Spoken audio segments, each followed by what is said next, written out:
Good. You're good. Okay.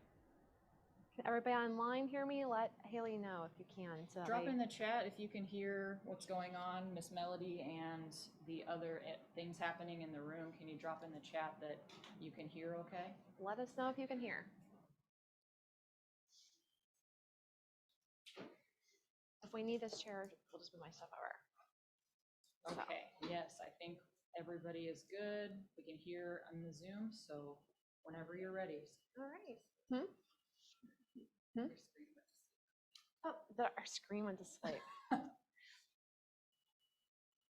Let's see if we can wake the screen up. We got to get everything awake. There we go. All right, there we go. Okay. Well, welcome. So I wanted, first of all, I know that, we're talking about managing burnout and stress. But I think the bigger thing is to focus on refreshing steps. Because when we focus on burnout and stress, right, then of course we are focusing on the wrong part of it. So that's why the secondary title is bigger, because this is where we're going to go from one thing into the other thing. And that's where our focus is going to be, to just let you all know. So yeah, I'm Melody Brave. I am a licensed clinical social worker here in the state of Missouri. I own a umbrella of companies now, but mainly I operate as a psychotherapist through Becoming You Counseling here in the state of Missouri. And I am really excited talking to you all about this, because I've only spent the last several years of my life now with my lots of personal experience with burnout and stress, and working to manage that and overcome that in my own life. So I have lots of tips and strategies and ideas and thoughts on this topic, and I'm excited to talk with you all about it today. So thanks for being here. I will be asking questions of you all if you're okay with it. Since we're a small group, it should be pretty easy, hopefully. Online, please be sure to go ahead and just pop in the comments and everything. We will definitely want to hear what you have to say and answer any questions you have as well. So I want to start by kind of knowing the experience in the room so that I can target what matters most to you all. So is everyone here and online currently teaching in a classroom? All current teachers? Okay, all right. Do we have teaching for 3 or less years? Okay. I left the classroom at the end of last school year, so okay. I teach teachers now. So technically, right. In a different you're in a different capacity of teaching. Yes, absolutely. So still teaching. Still teaching. Yes.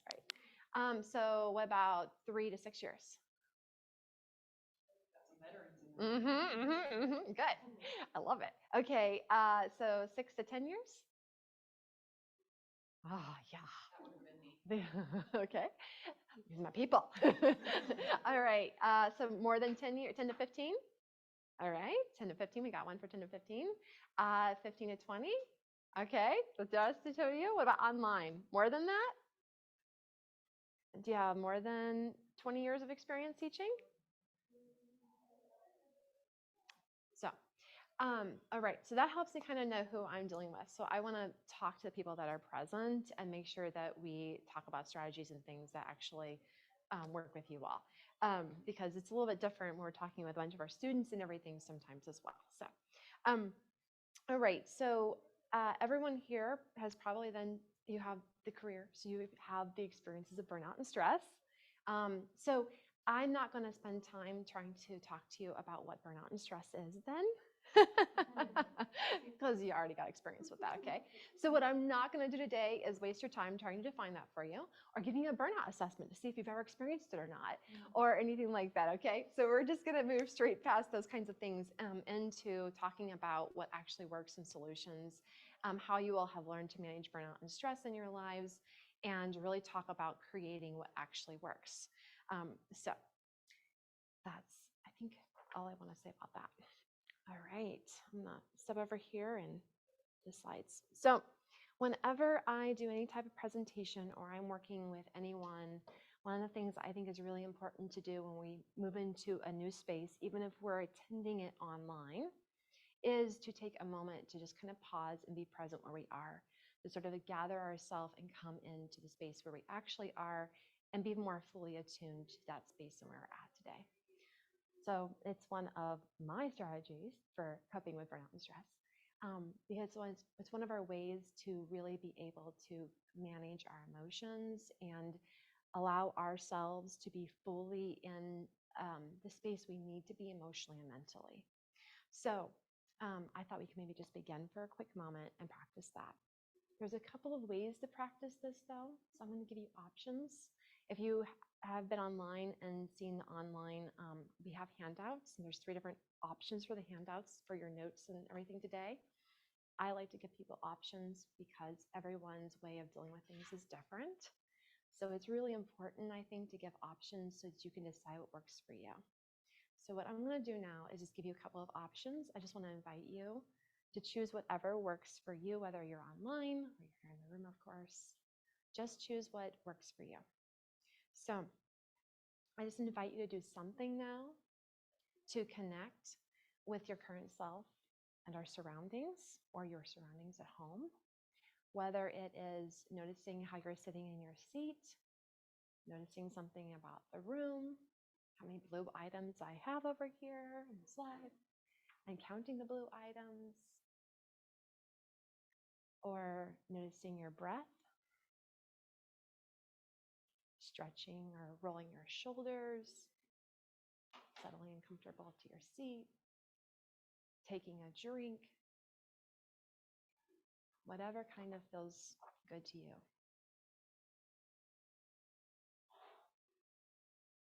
I'm just going to give you a moment to do that.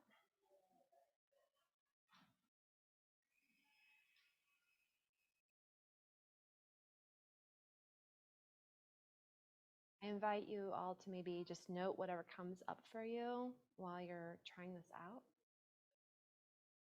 If you've noticed any thoughts or anything that's bothering or pestering you, I invite you to write it down so you can remember that later and let it go, or adjust so that you can, whatever. Sometimes when I do this, my grocery list comes up.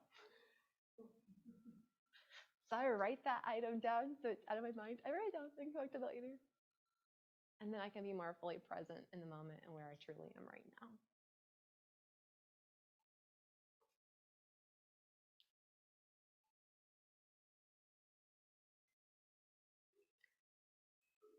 And that was the first skill I just want to teach you today. It's just attunement and taking a moment to pause and be more fully present.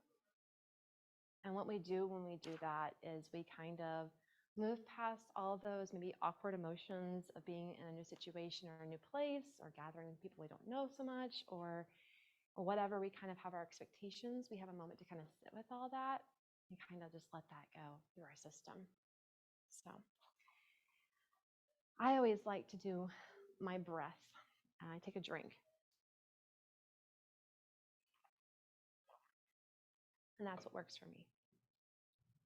So I want to talk to you all today for a moment about why there's a box here.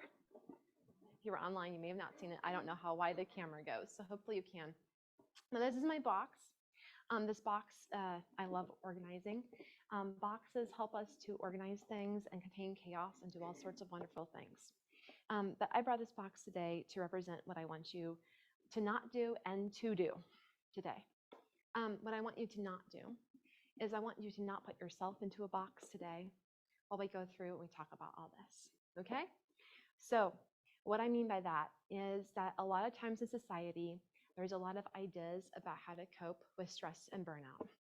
We, I think, have a lot of messages given to us over time where people will say, hey, okay, so you're stressed out, so you need to go meditate for 5 minutes. And that is my, as a psychotherapist and counseling with clients, they love to tell me how much they hate meditation. Please don't bring it up. That doesn't work for me. I don't like it. Stop talking about it. And so I love to pick on meditation for that reason. And of course, there's lots of different types of meditation that work for lots of different people. But some types of meditation don't work for people or in people at all. And so that is one of the things that kind of develops a box around it, where there's this idea that you're supposed to do something a certain way to cope with like stress and burnout. And today I want to invite you to leave it in the box let it stay in its box. If it doesn't fit for you, just pitch it. And we're just going to focus today not on the things that you shoulda, coulda, woulda. I want to invite you to let go mentally of any ideas you're holding about how you're supposed to handle burnout and stress.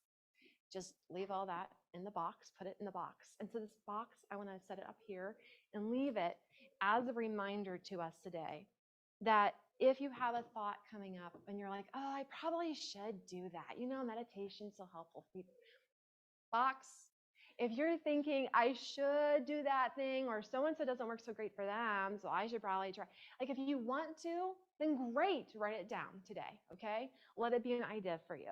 But if you're thinking to yourself somehow like, well, it's something I ought to do, it probably isn't working for you or going to work for you right now. I just want to invite you to leave it in the box and not worry about it. I want you to focus on today on finding things that are joyful and fun, that you desire to do and you want to do, and to take those things out of boxes and figure out how exactly they're going to fit for you into your life, not some cookie cutter idea of how they should stack and fit and look and but actually what does that look like?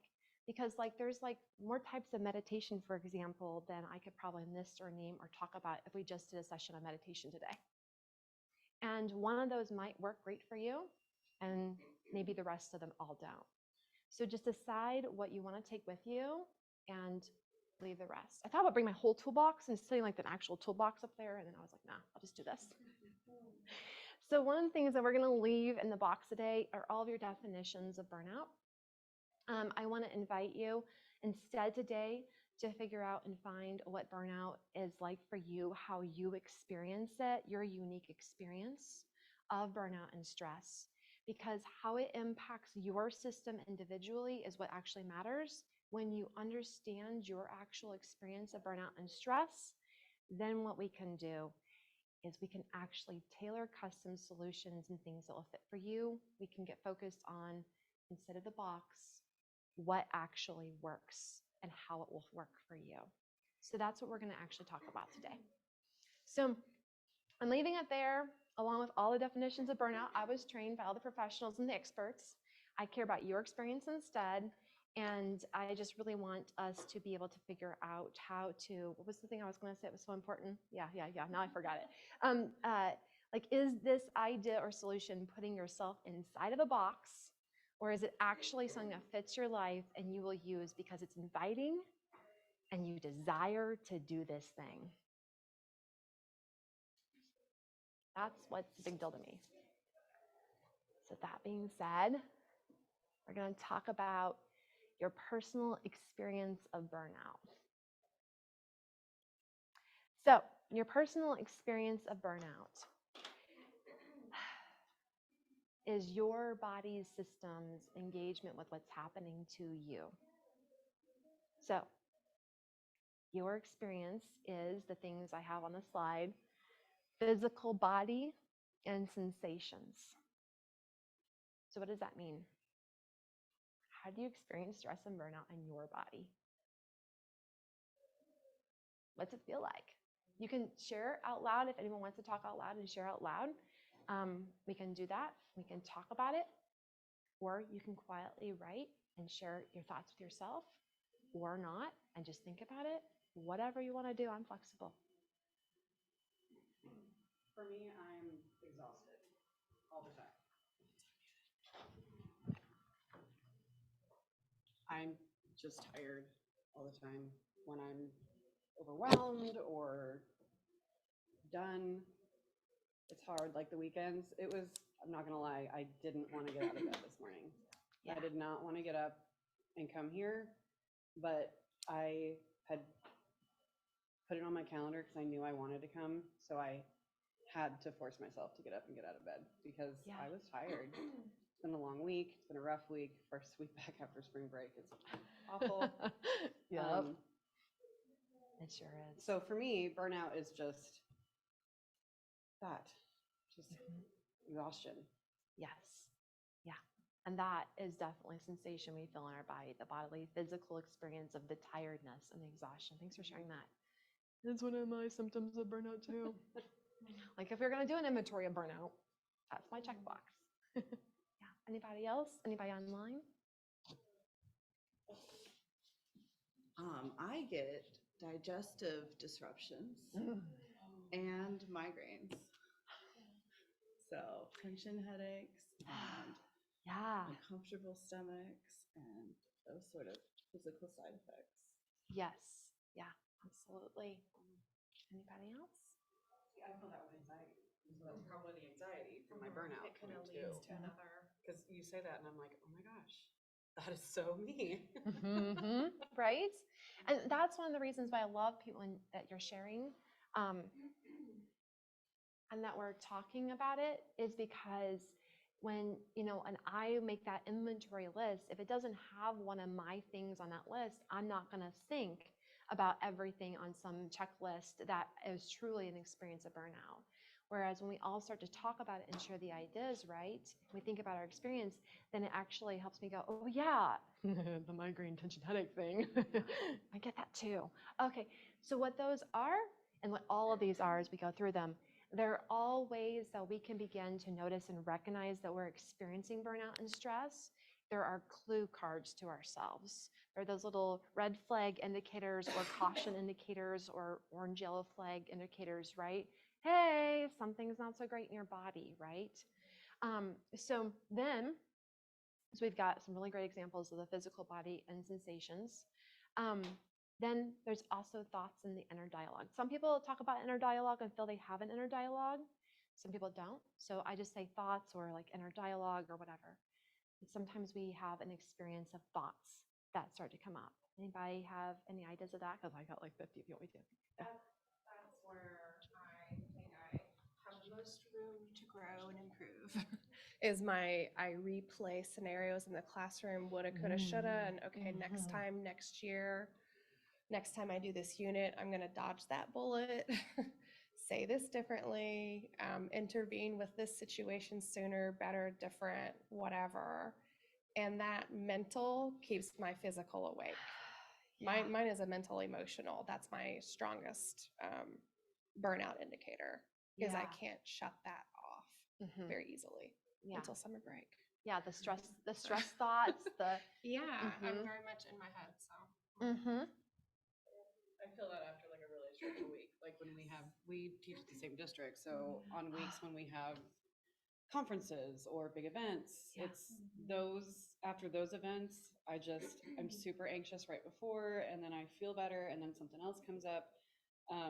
Another one for me is I can't sleep. So right before school starts back and right before spring break was over, I didn't get any sleep the night before. Yeah. And I don't know if that's burnout, but it's just my anxiety. But if it's not burnout, it certainly counts under stress, right? Yeah. Right. Yeah. I think I'm my own worst critic. And something doesn't go the way that I think it should prior to going into it, then I beat myself up about it. And it's such minor, insignificant things. And I don't, it's like, why'd you do that? Why'd you say that? Why didn't you do this? You should have known better. Yeah. That is my go-to. Those are those ruminating thoughts in my head. We've got some messages in the chat too. Yeah. What does burnout feel like for you? Tired, anxious, and also lack of believing in yourself is one of those inner thoughts and dialogues. Yeah. Yeah. Those are all really true, very common, normal. And we all have our own unique, like the exact thought that goes through our head sometimes is unique from someone else. But oftentimes they hit the same general groups and target groups for all of us, especially if you're a person who is at, like you said, like the mental processor or the very mental about it, right? And you have all those thoughts and you carry it in your mind, the overwhelming stress burden. I saw a meme that said, it's like having 1,000 tabs open on your No, that's not me. No. Yes, that's exactly my line. I feel that. Turn those memes. They're so good at that. Right? And that also goes into perspective and outlook. I experience that then begins to change my perspective, my outlook. The emotions and feelings get really big. And then that for me rolls into my attitude and my mood.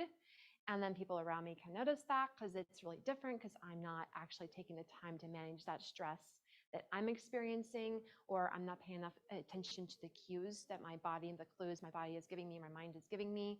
And I'm not pausing to go, okay, what can I do about this?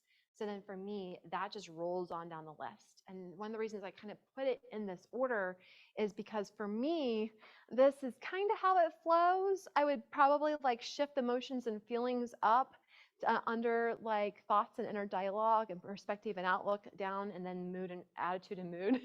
And then that would be like my flow chart for how it hits my body. And so we all have these things in our body. I really just invite you as we go through this to notice what comes up for you, how you experience that, how you define it. And if you haven't taken a moment, I invite you to take this moment to just sit for a moment with a definition of burnout for you. Not trying to think about what clinically that would be or something. I mean, how do you describe stress for you and burnout for you? And that's the other part of this. What do you what do you notice, define, feel, or think of it? And I know sometimes some of us do better doodling and drawing, so feel free to do that or write words or whatever works for you.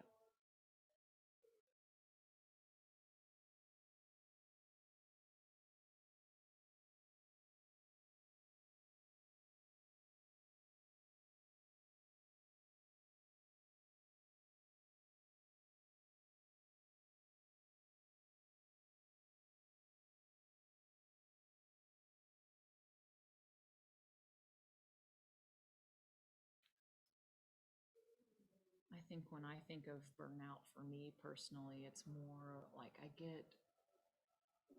I'm a doer, and I do I do and do and do until it's I can't do anymore. Yeah. Or I get overwhelmed with the amount of things to do or that are on my to-do list, Yes. and I kind of just stop, and it's like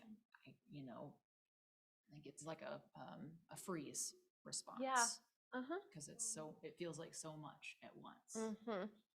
Yeah, and then like a shutdown, and sometimes for some people, then that kind of goes into what you were talking about the exhaustion, and then I don't want to do anything. I want to stay at home. And even if it's something good for me, I really don't want to do it anymore.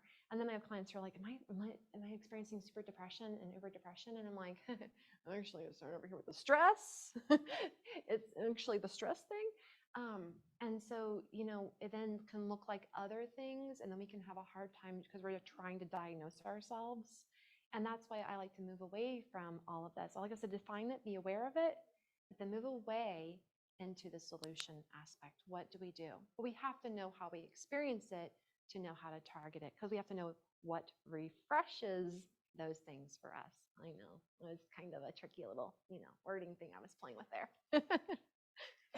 So I know none of us know who Erik Erikson is as teachers, right? Yeah, none of us ever had any 8 stages of psychosocial development or anything, right? So I really, I don't remember when I first came across this quote from Erik Erikson, but I remember when I first read it, I just started laughing, and it kind of turned into that hilarious laughter. We were kind of like, oh my gosh, right? You know what I'm talking about? Where you're kind of like laugh crying, and then you're kind of like just laughing because it's so hysterical, right? Because it makes sense to you, I think, after you've gotten through it all these years later, right? And then you're like, oh yeah, okay, I see that. Well, or that's just me. I'm probably totally alone in that. No, there's no laughter in the room that agrees with me. But really, we know exactly what you're talking about. Yes, The exactly. picture in my head is fantastic. Right? Yeah. And you did it so well, Good. You modeled it so well. That's exactly what it's like.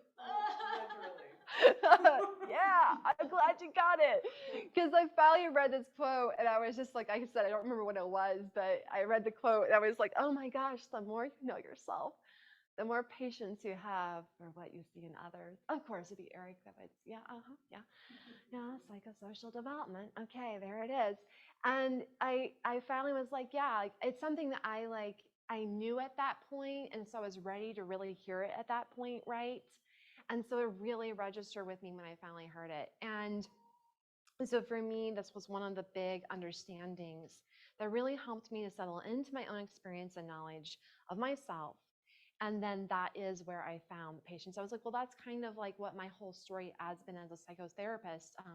I actually started in education. I was mentioning this to Haley before everyone came and before we got started today. I started in education, a bachelor's degree in English education. And it was a traumatic experience, to say the least. And so for me, learning to deal with stress and burnout started way back then, that I didn't really have words to everything yet. And then I went on to become get my master's in social work. And so as I was doing all of that, I was learning so much about myself as a person. And as I discovered me and understood to have more patience for myself and my experience, I suddenly, like, if you put me back in the classroom now, I'd have so much more patience for those kids than I did when I was a 20-something-year-old a long time. I'm still 20, no, I'm not, right? For a long time ago, right? I was thinking as you were saying your numbers, like if I had stayed in teaching, where would my numbers be now? And I was like, I don't even know now. I mean, like, wow, okay. I'm in my late 30s, nearly 40. So I'm coming up on that. I'm excited about it. I'm not scared of those numbers. And so I think I was like in the classroom at 21 and 22 and 23, right? Around those ages. And now, because of my understanding of myself and my experience, I have such a different outlook when I interact with kids and my own kid, and the amount of patience I have because I have settled into it. And I can see their stress and burnout now. And then I can go, oh, and then because I've deepened my skills, I can then bring that not just to my clients, not just to my own kid, but to people around me as well. And that's why I'm glad to be here today with you all. Because when we develop those unhealthy coping skills and everything, that we're able to really offer them to other people. Because then we have come up with the strategies that work for us. Sometimes we're better at giving those suggestions to other people, but also because we can be more patient with ourselves when we fall off the track and don't practice them as well. We know why, and we understand it, and we're just kind. So I really love this quote. It's one of my favorites all the time. So if you want a good quote on it, there you go. Your well-being, this is the refreshing part, is knowing yourself now. I want to invite you into the well-being and how to refresh. So this is where I want us to spend some time reflecting on and talking about, because I know that we all probably know to some degree what makes us laugh. Me being silly earlier, right? Being honest and authentic, right? Because it's so relatable, right? And that's sometimes why we like those certain shows or that certain comedian that we really like, or, whatever that is for us, right? We know it gets us excited. So I want us to tap into what's already working. When we focus so much on the upsetting experiences, we don't focus enough on the positive, on what is working, on what feels good. And that is how we refresh. We figure out what is working and invite more of that into our life. So I want to identify coping skills and self-care, which supports us best by starting to ask the questions. When do you feel refreshed? When do you feel calm? When do you feel rested? What helps you get to that place where you can really deeply feel rested and nourished is a question I asked a friend of mine not that long ago.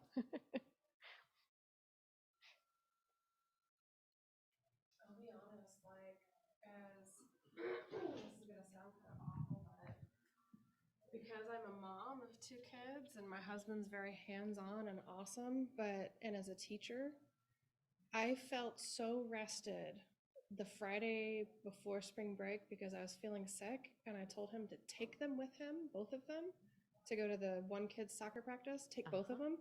I went to bed at like 6:30 and I slept until 6:30 the next morning. It took me getting sick to say, get them out of here. I need to be by myself. Yeah. So honestly, I feel rested after I've been sick because my body just forces me to take say the I can't do rest. this anymore.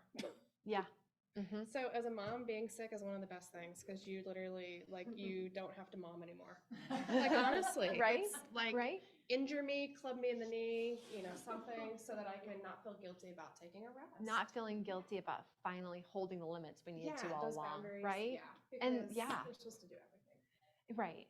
So, Yeah. I Somehow. mean, that's Women especially. yeah. And my Mhm. husband's great. She knows him. He's gym leader and he's but it's like I don't feel guilty if I literally have a little fever and cannot. Mhm. It was so great. Getting Yeah. sick. Right? Yeah.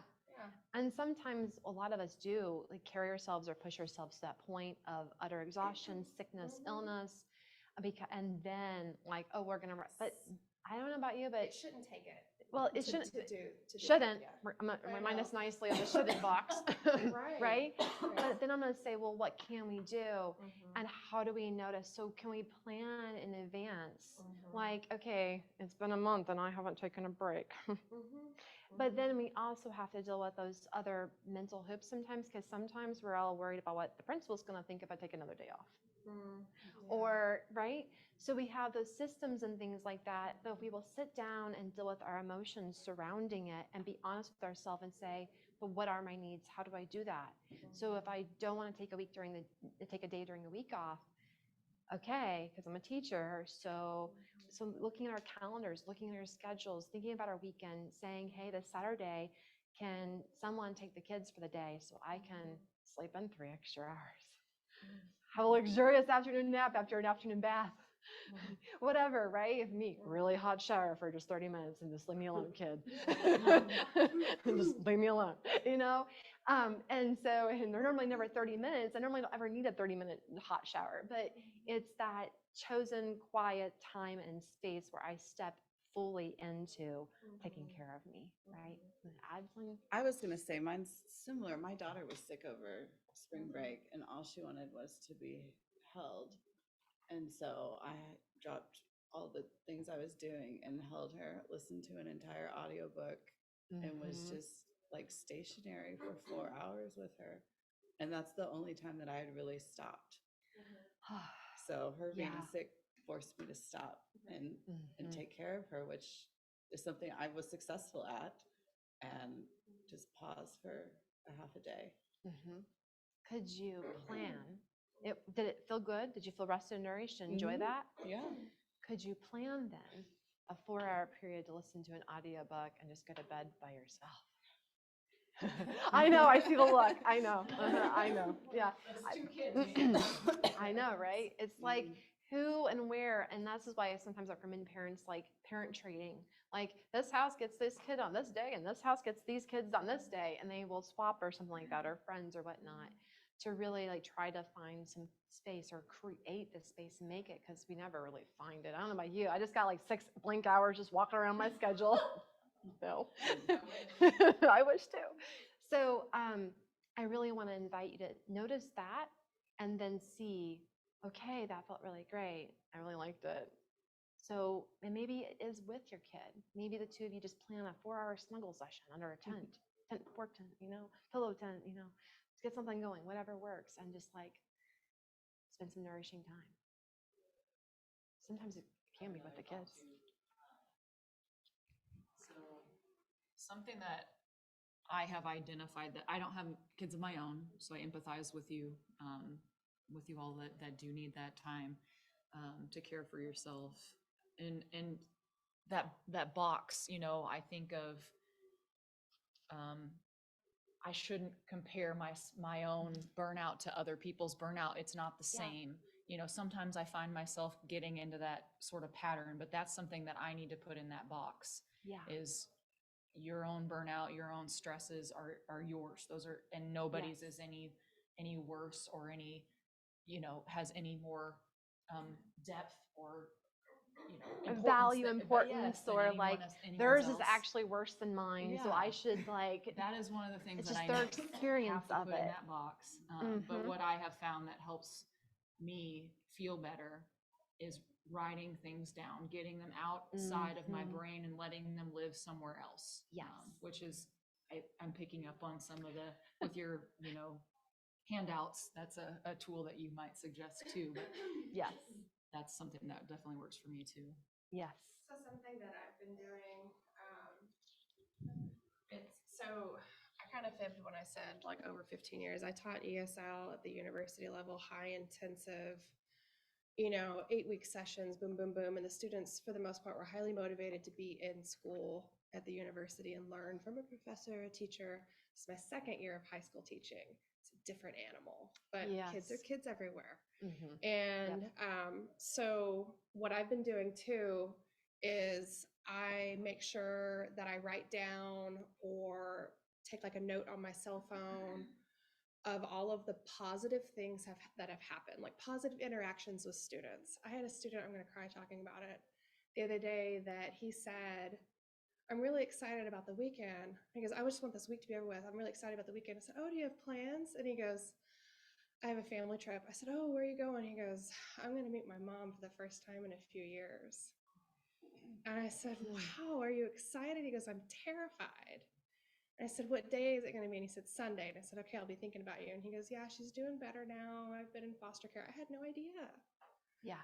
But I had already had a good connection with that child and emailed home to his, I guess, foster mom. He's really respectful. He says, sir and ma'am, good morning. And I just appreciate that because the class that I'm in, they're kind of rough.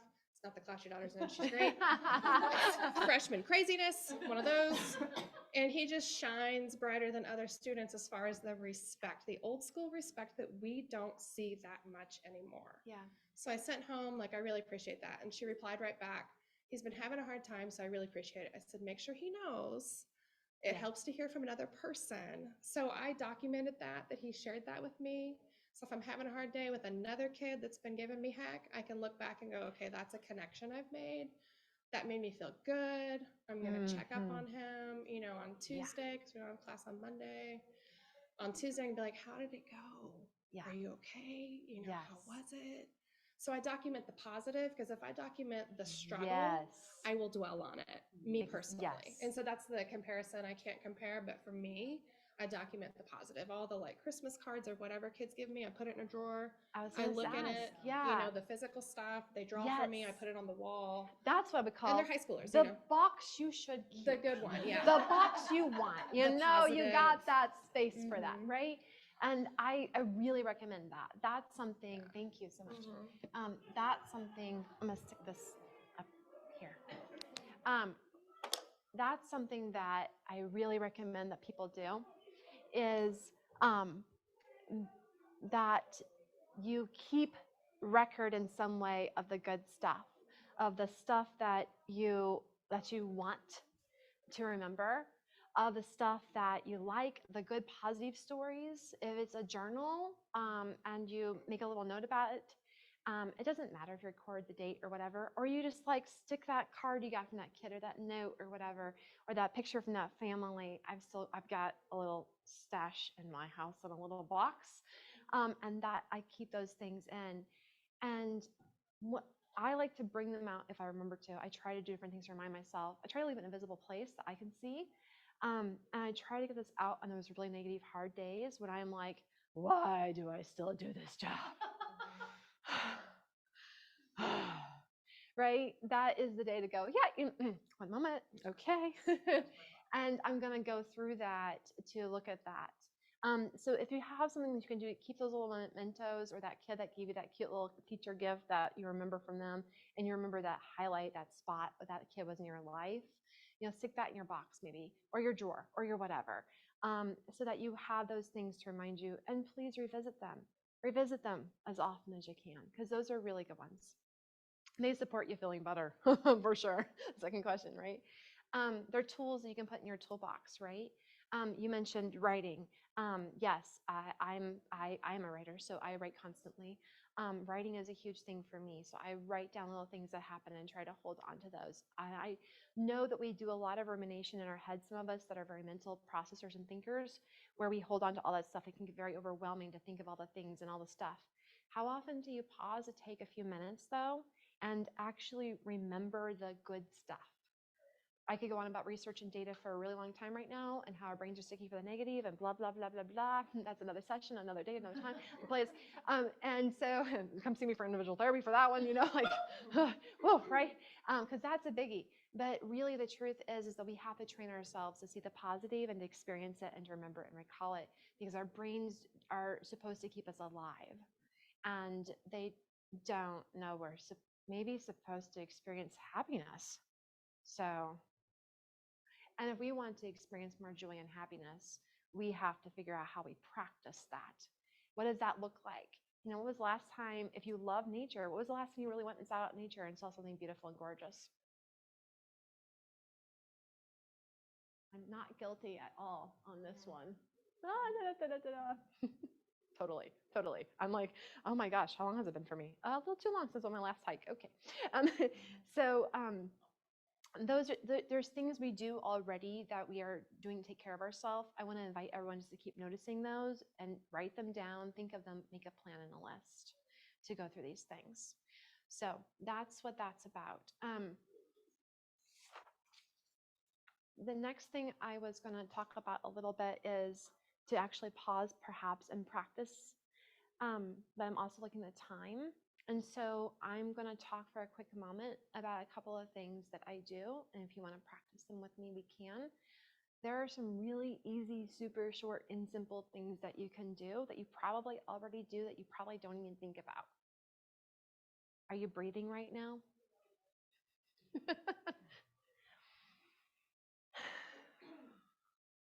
What I just did right there. My kid goes, "Are you okay?" Because I do that a lot. And sighing, taking a deep breath, letting it out, any form of that we often call sighing or a long exhale, is one of the healthiest things you can genuinely do for your body. I can go on to science about that. I'm not going to do it. That would be another hour training. But the essence of it is that a short inhale, when we take a quick breath in, that can begin to bring up our body going, hey, do I need to get ready for something? But if it's followed by a long exhale and a slow breath out, you just consciously told your brain, it's okay, we can calm down. There's no wild animal about to eat us. And it goes, oh, okay, cool. But if your breaths are really, it thinks, I'm going to die. It really does. So by simply just going, I practice that a lot before I respond to things. And it really is one of the biggest helps and cues for my brain that keeps me coming back. If I had like one refreshing step I do constantly, it's a longer exhale. That's mine. I'm also going to mention something we haven't talked about, and that is routine. My routine is very important to me and my organization. Those two things are probably the foundations of my self-care, of my coping skills and techniques. I have a very routine pattern. I always think to myself, if someone followed me on camera through my home in the morning, it would probably just be like, you're like a robot almost sometimes. Not quite, because sometimes there's something a little different every time, right? But it kind of is like a robot, because when I walk down my stairs and I walk up, I have a drink station set up in my home. It's the bottom of the stairs, and there's your filtered water thing, and there's my hot tea kettle. And the first thing I do when I come down the stairs to let the dog go out for the bathroom is I walk up to that the tea kettle, and I turn my electric tea kettle on, so it'll start boiling my water. And then I go put the dog out, and then I come back, and I make my tea there at the tea station, and then I move over to start making breakfast. And it's this little routine. It's sort of like the steps to a dance I know really well, that's really familiar and makes me happy. And sometimes I turn on music I like during that, sometimes I don't, whatever. But it's that like practice of what nurtures me. Also, a lot of us are guilty of this. I used to be. I'm not anymore, fortunately. Most days. Now I'm just, I don't get up to go to work. I don't get up to do my job. I don't get up to see clients. And what I mean by that is I'm not like, okay, it's 45 minutes to my first client this morning. I really got to get up now and get out the door, right? What I mean is I actually get up in the morning for my personal passion, my personal projects, my personal goals, my personal vision, and my morning routine is about doing everything that nurtures me so that I can live that in the world and create that better in the world. I do not, I used to, but I do not anymore get up and my first thoughts are, okay, I really got to get ready fast because, and that has been one of the foundational things in my life that has changed, along with the organization of my home so that it flows through my morning routine and that everything is in one space to support me. I do not go across the kitchen to get a mug because the mugs are right beneath my tea kettle. And my tea is right beneath my tea kettle. And my sugar is right beneath my tea kettle. And it's all right there. I have a station so that I don't have to run around. And I have designed my workspace the same way. I've designed my bedroom the same way. I have made my bedroom a sleep sanctuary, so like nothing happens in there except for taking clothes off, putting clothes on at night for pajamas or getting dressed in the morning and going to sleep. That's it. That's the only things that happen in that room because it's a sanctuary. So I have done these processes. I have a bedtime routine. It's not always the same. It doesn't always look the same, but there are certain steps to it. And I make sure all the lights are turned down low as evening approaches. I have a sound machine that blocks out all the noise of all the stuff outside and the roads and sirens at night. And I make sure that it's a sleep sanctuary for me. It supports me in my life. So I want to invite you all to, when you leave today or when you're done attending online and you turn back around to the rest of your life and world, to just pause and notice what you do practice in your mornings that helps you or supports you. Notice what you do practice in your evenings that helps you. When you get that really good night of sleep, you get to go to bed at 6:30. Why did that work? What was it, right? Was it just collapsing in bed from exhaustion? Well, what about other times, right? So if you really have a lot of energy and you have a hard time going to bed at night, they say, well, you can't exercise this many hours before bed. Well, maybe you're the type of person that needs to exercise just before bed. Maybe that doesn't work for you, right? Maybe that's a box thing that we leave behind because what does work for you is this thing. And I just want you to think about that stuff and really think intentionally what supports you, what works, what do you do that works for you. And can you try to practice one of those things just today? Just one. Keep it simple, tiny. Don't make it hard on yourself.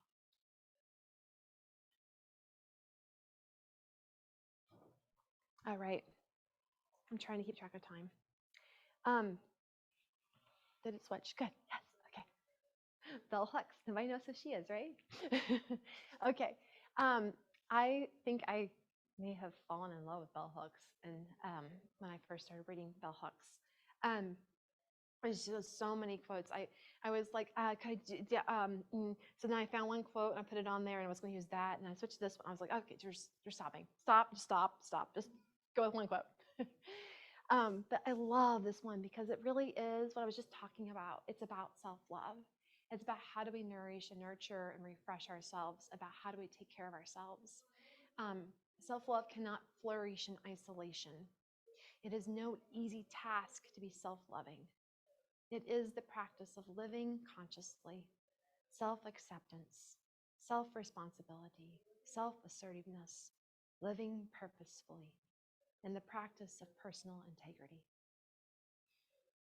And I feel like all of those things are a part of the refreshing steps. How I could go to sleep at night as a student teacher, as I was telling Haley some of the crazy fun things I had to deal with as a student teacher, which is why I didn't stay as a teacher.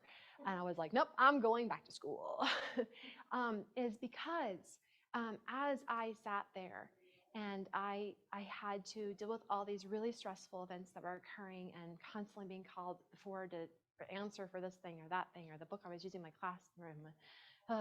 It was just like, okay, how do I, despite all this stuff going on, how do I live in such a way that I can go to bed at night and I can sleep with myself?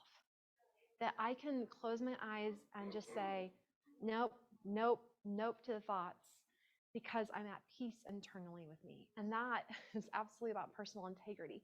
Personal integrity to me is a much broader thing than some people think of it as just like this, like being sort of righteous or something. I think of personal integrity as also the other use of the word of integrity as whole. All the parts have come together. And so for me, personal integrity is knowing also that I am whole and complete and that I can answer for those things that I have done, and I will, and it'll be okay at that crazy meeting that's coming up in 2 days I've got to get ready for, right? And I will deal with that when that comes, because I know that today I'm doing a good job as a teacher and that I have my reasons for why I chose the choices that I'm making and that I'm doing a good job, even if I'm the only person that right now in this moment recognizes it, because sometimes we are. But we know why we chose that choice we made in that moment with that student. And we need to take those deep breaths and remind ourselves, go to sleep, rest, be at peace, because you are making those choices for a lot of reasons, even if other people don't understand. So I love this one. It taught me a lot about, it was one of the ones that helped me on a path to self-regulation and managing my emotions so that I could respond better in situations and not react to situations and begin to really just pause, check it out, think, and then respond instead of reacting.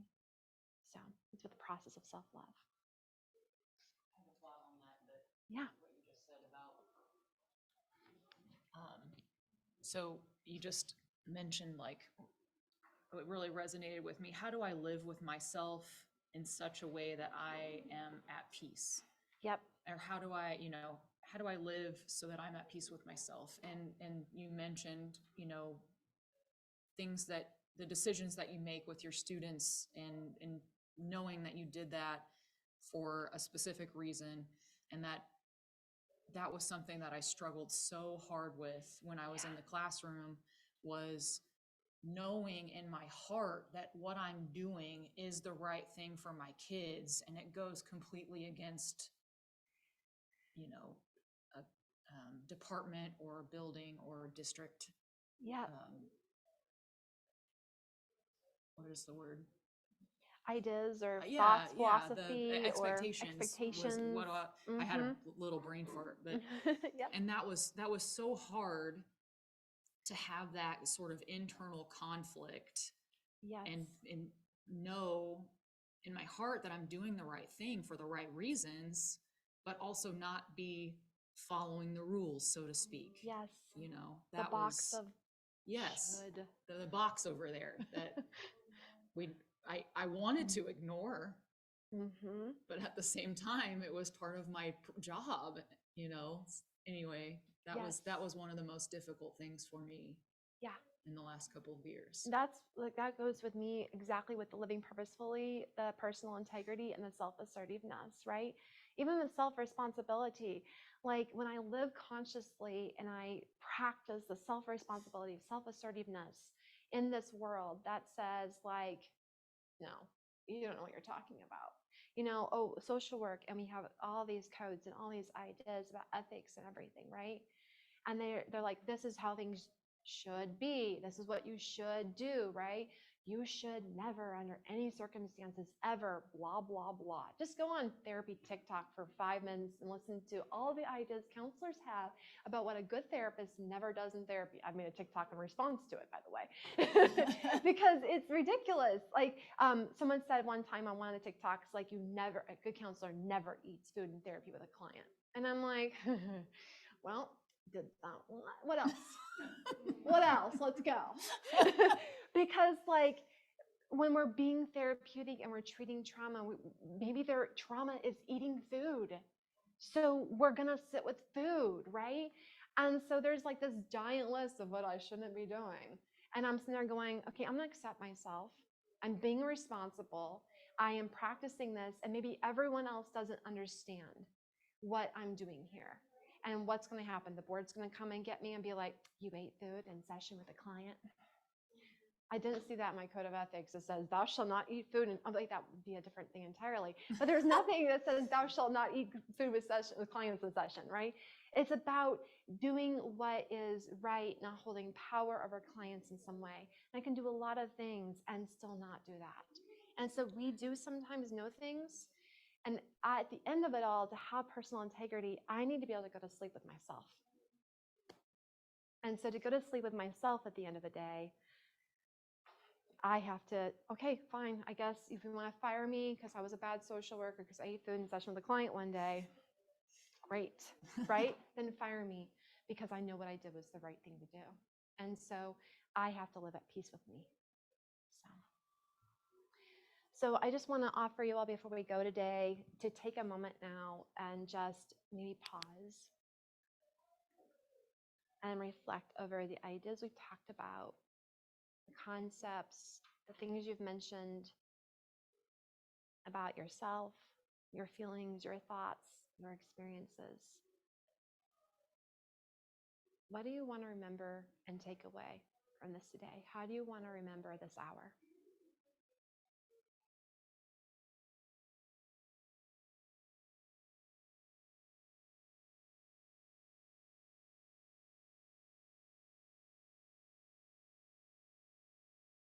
Was there any feeling, thought, experience, or particular skill or new idea, to borrow from Marie Kondo, that sparked joy and you want to carry with you? I really loved when you said, don't make work what you get up for in the morning.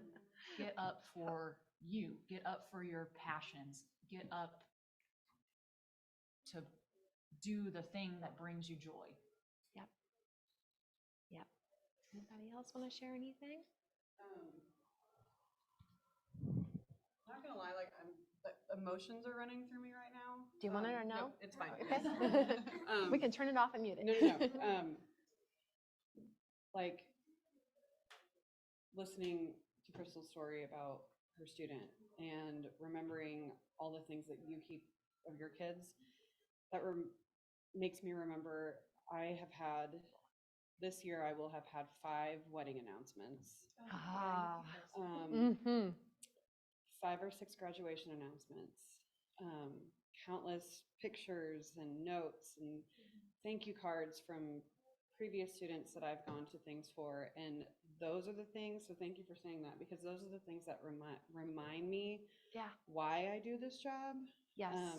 All the crap that I deal with, Yeah. those are the things that make me remember that, you know, that kid that I had 10 years ago, I went to his wedding and I watched him walk down the aisle and marry the love of his life. And I still talk to him to this day, and his parents and his younger brother and all of those kids. Like, thank you for making me get out of bed this morning and remembering why I do this job. It's about those relationships and those connections ultimately, isn't it? Yeah. Yeah, it's that for me too. It's those relationships and those connections, right?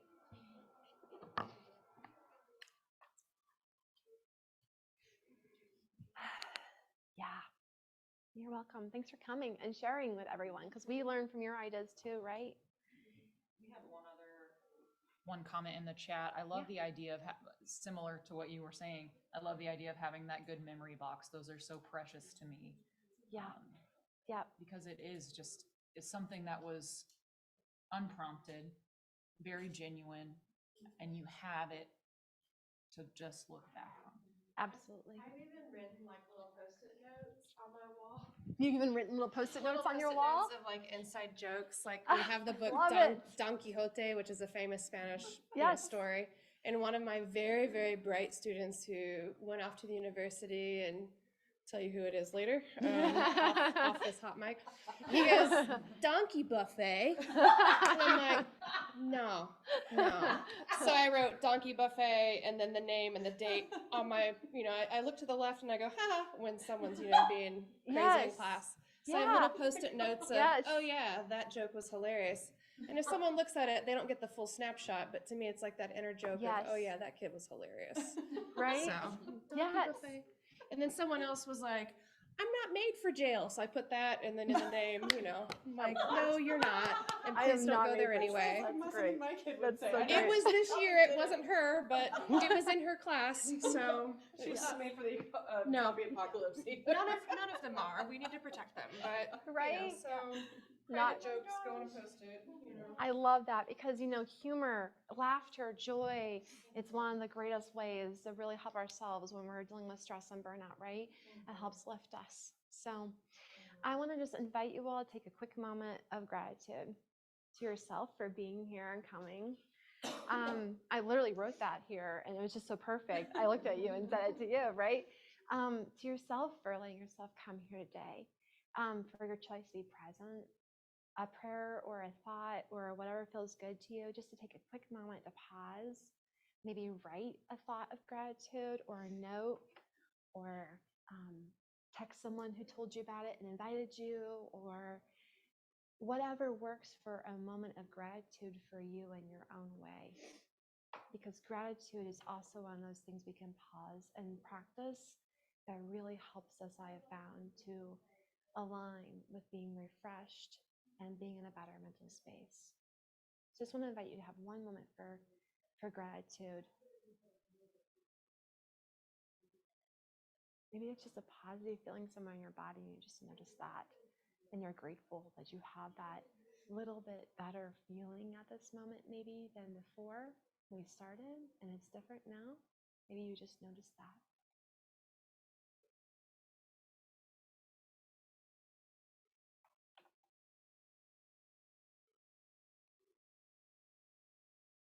I don't know if you've noticed now, but as we've walked through this, I keep doing pause and, because those little moments of just pause and be present, pause and choose, make a choice. You chose which handout you wanted to pick today, right? You chose where to sit. You chose, pause and breathe, pause and reflect, pause. Just give yourself at whatever little moments you can build in to just take a moment, because it will help to deal with the overwhelm that you talked about. It will help to take back our time. And so I just want to invite you to continue the practice of pausing and reflecting. Maybe you roll your muscles and you relax and you do that too, right? Or you take a breath and you blow it out. Nice long exhale. The longer the exhale, the more the brain calms down. Unless you're expelling all your air and then it starts to freak out because you're trying to, okay, don't do that. Right? But yes, pausing is really important. So thank you all so much for today. Thank you to EdCafe. I just totally butchered that. Okay. Right? Oh, there's your laughter, right? I have learned so long ago to just have fun with myself and laugh about things. But thank you so much for having me today. I really, really enjoyed being